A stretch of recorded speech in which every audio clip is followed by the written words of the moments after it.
So good afternoon. Today we're going to be talking about resolving vectors. Now vectors can be in many ways and shapes and sizes and quantities.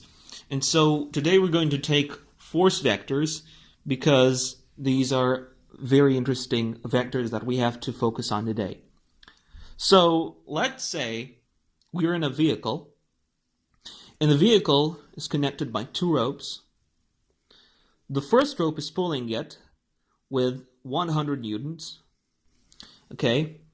And this rope over here is pulling it with a force of 40 newtons. And so calculate the net force.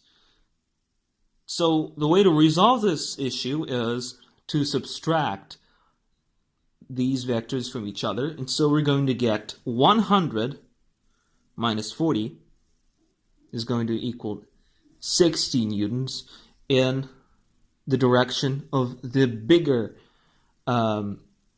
vector. And I apologize for this arrow. It's going to be actually smaller because in vectors, the size of the arrow actually represents how big it is. So we're going to get something like this. So this is going to be 60 newtons, and this is going to be the net force. Another kind of problem is if we have here a person, and this person is hanging by a rope, okay? And the rope is pulling him with a force of 700 newtons.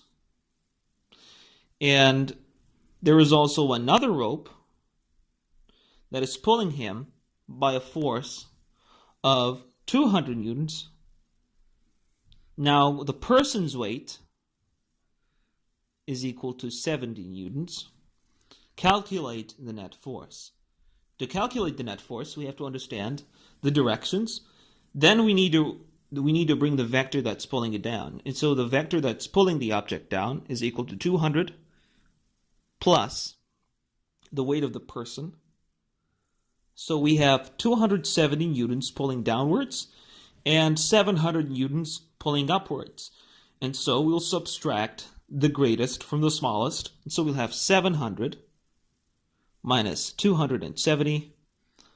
I'm going to take a bold guess. It's 430 newtons in the upward direction. And it's very important that we mention in which direction.